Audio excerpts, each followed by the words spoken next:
High, কেমন আছেন সবাই? আশা করি ভালো আছেন। আমার কুটি চ্যানেলের একটি ভিডিওতে আপনাদের ওয়েলকাম। আমার তো মনে হয় বাইরে বড় বড় দোকানগুলোর খাবারের থেকে বাড়িতে তৈরি খাবারের টেস্ট বেশি হয়। বাড়িতে মন প্রাণ ভরে যত ইচ্ছা খান, কোনো চাপ থাকে না। আমি যেভাবে বাড়িতে চিকেন রান্না করি, আজ সেই রেসিপিটা আপনাদের সাথে শেয়ার করব। তো আপনারা প্রথমেই দেখেছেন আমি চিকেনগুলোকে নুন, কাগজি লেবুর রস, ধনে গুঁড়ো, জিরে গোলমরিচ গুঁড়ো, হলুদ গুঁড়ো, শুকনো লঙ্কা গুঁড়ো, আদা রসুন বাটা দিয়ে ভালো করে মিশিয়ে নিয়ে মিনিমাম 30 মিনিট ঢাকা দিয়ে রেখে দিয়েছি। এরপর একটি কড়াইয়ে তেল গরম করে ওতে পেঁয়াজ কুচি দিয়ে ভালো করে ভেজে নেবেন। সাথে একটু নুনও দেবেন যাতে পেঁয়াজগুলো তাড়াতাড়ি সেদ্ধ হয়ে যায়।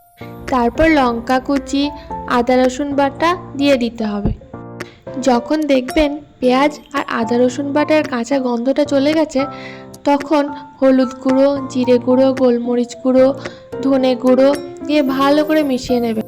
2 থেকে 3 মিনিট এইভাবে রান্না করার পর ক্যাপসিকাম কুচিগুলো দিয়ে দিতে হবে। ক্যাপসিকামগুলো নরম হয়ে এলে টমেটো কুচিগুলো দিয়ে দেবেন। এরপর সবগুলো 4 থেকে 5 মিনিট এইভাবেই কষে নেবেন।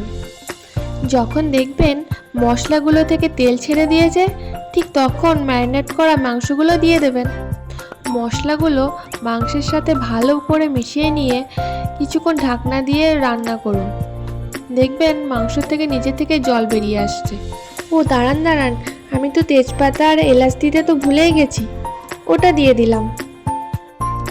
যখন দেখবেন মাংস থেকে বেরিয়ে আসা জলগুলো মরে গেছে, মাংসগুলো একটু লেগে লেগে যাচ্ছে, ঠিক তখন পরিমাণ মতো জল দিয়ে দেবেন। তারপর সবগুলো ভালো করে মিশিয়ে নিয়ে ঢাকনা দিয়ে দেবেন। এইভাবে 6 থেকে 7 মিনিট রান্না করুন। যখন দেখবেন গ্রেভিটা একটু ঘন ঘন হয়ে এসছে, ঠিক তখন একটু গরম মশলা দিয়ে দেবেন। ভালো করে মিশিয়ে নিয়ে ধনেপাতা কুচি ওপর থেকে ছিটিয়ে দেবেন। হয়ে গেল চিকেন রান্না। আমার ভিডিও কেমন লাগলো জানাতে ভুলবেন না যেন। ভালো লাগলে লাইক করে দেবেন।